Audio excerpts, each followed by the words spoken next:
Café com Política. A Câmara de Vereadores de Campinas votou e aprovou, numa primeira discussão, a primeira alteração da lei que cria o Serviço Público de Loterias na cidade, o LOCAMP. A gente lembra que ela foi sancionada em junho pela Prefeitura, ainda não está correndo, já que não há uma definição de qual empresa vai explorar, né, o concurso, também não tem ideia de como será feita essa loteria. O projeto aprovado na Câmara prevê algo que deixou, digamos, escapar na primeira análise do texto, que é a destinação do dinheiro arrecadado. A correção quer deixar claro que os valores vão priorizar o pagamento da premiação e recolhimento do imposto de renda incidente sobre o prêmio, e que o saldo, após esses descontos, é que será encaminhado para investimentos na cidade. Porque antes o texto dava a entender que todo o valor da arrecadação iria diretamente para os cofres públicos, mas depois, né, para depois ser feito o custo da loteria.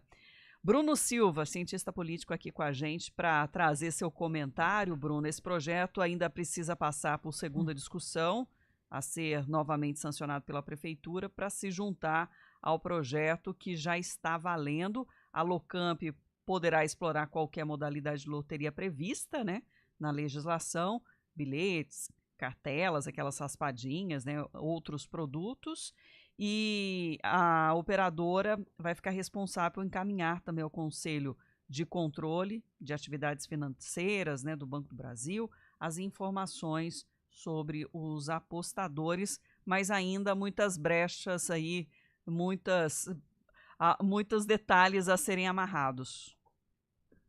Pois é, né? Muito bom dia, Sandra, né? Bom dia, Felipe Pereira. Tem muitos detalhes e aquela história, né? Os detalhes importam às vezes mais do que o todo, né? Porque efetivamente a gente está falando de dinheiro e, a depender, obviamente, da aceitação, da confiabilidade, porque a loteria vai ter a ver com isso também, né, gente? O quanto as pessoas vão de fato confiar na loteria, o quanto de fato vão acabar comprando aí os prêmios, as padinhas, derivados, como você disse, a depender também de quem faz o gerenciamento e a gestão dessa história toda, né? Óbvio que há um objetivo por parte do município, Campinas não é exclusividade em relação a isso, já trouxe em outros momentos aqui do Café com Política esse fato, de que outras cidades também fizeram movimentos semelhantes, em alguns casos isso acabou virando alvo de judicialização, chegando inclusive ao Supremo Tribunal Federal, que acabou deixando uma margem aberta aí para interpretações sobre a possibilidade ou não dos municípios fazerem esse tipo de exploração de recurso, que hora ou outra leva algumas das cidades, como agora levou Campinas, a apresentar algo nesse sentido, né? Acho que a preocupação, principalmente nossa como cidadãos, deve ser essa, né, Sandra? Se de fato a destinação dos recursos vai ser ali para irrigar nas diferentes áreas de secretaria, porque você tem que ter uma composição disso tudo e como isso vai ser diluído no âmbito do município, como vai funcionar a gestão, principalmente desses recursos, se as questões e critérios associados à transparência estarão ou não estarão presentes, até para que isso possa virar alvo de confiança da população, porque senão, vamos ser sinceros, é que naquela história, você não vai comprar uma rifa ou algo nesse sentido que você não sabe a procedência das coisas do que está acontecendo, sob pena de você poder vir, inclusive, a ter prejuízos, né? Então, acho que tem que fazer essa amarração no projeto, até para você poder avançar com ele.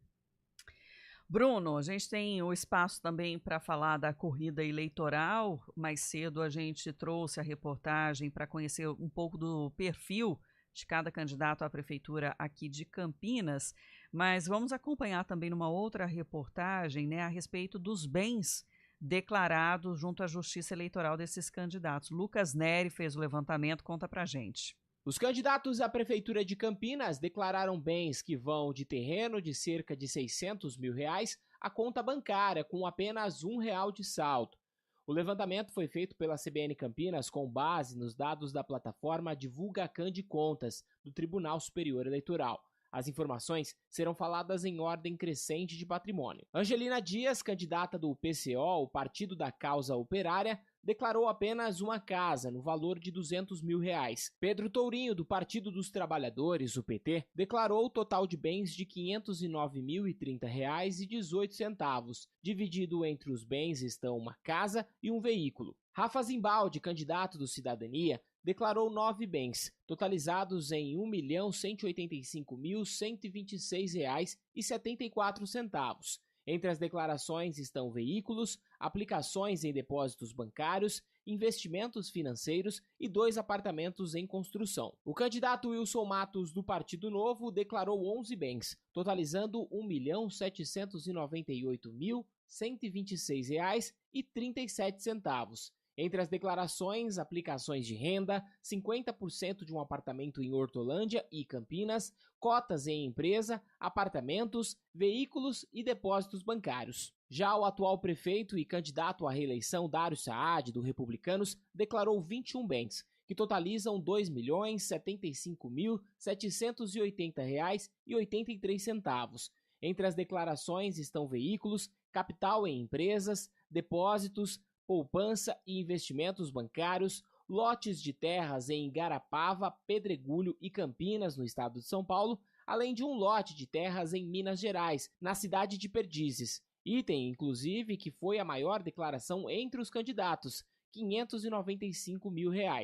Dário também foi quem fez a declaração do item de menor valor, um depósito bancário de R$ 1. O atual prefeito também declarou uma sala comercial em Campinas, além de fração de um prédio em Pedregulho. A lista completa com todos os itens e valores declarados pelos candidatos pode ser vista no site portalcbncampinas.com.br. As campanhas eleitorais tiveram início oficial na última sexta-feira. O primeiro turno acontece em 6 de outubro. O eleitor deve ir às urnas para escolher, além de prefeito, vereador.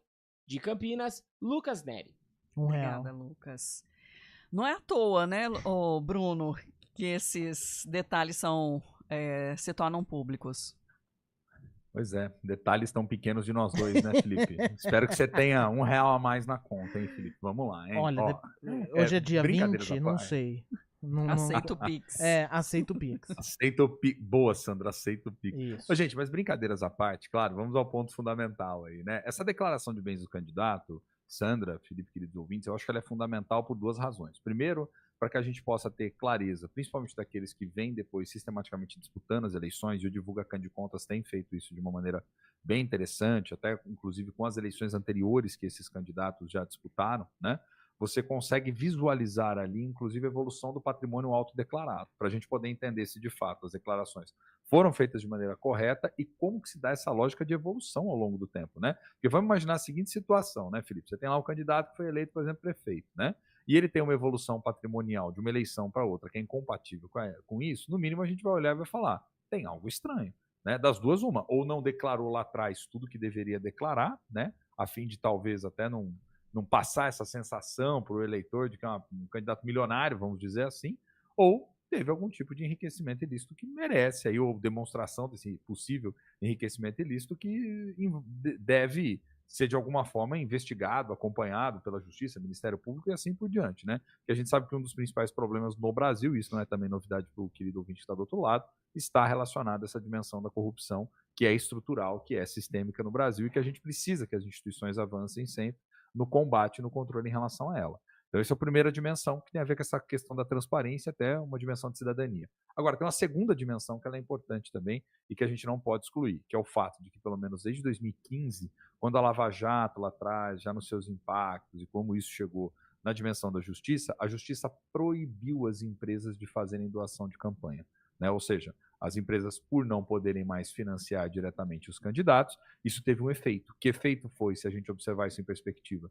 Cada vez mais os candidatos que tinham um volume de bens, de riqueza maior, começaram a participar da política, né? Ou seja, eles vieram para a dimensão da política. Antes eles financiavam muitas das vezes parlamentares, financiavam candidatos a prefeito e por aí vai, e agora muitos deles acabaram entrando também, de algum modo, nessa disputa política, o que faz com que a gente veja que hoje, por exemplo, o Congresso Nacional Brasileiro é o Congresso que, em termos de autodeclaração de bens, é o mais rico dos últimos tempos. E quando a gente olha para os prefeitos, sobretudo em cidades de referência, cidades importantes que têm uma atividade econômica significativa, como é o caso de Campinas e região, né, e outras esparramadas, tanto próximo à capital quanto pelo interior do estado de São Paulo, a gente vê que essas figuras, de fato, têm um volume significativo em bens, né? Bruno, obrigada, viu, pelos comentários de hoje. Um ótimo dia para você e até amanhã.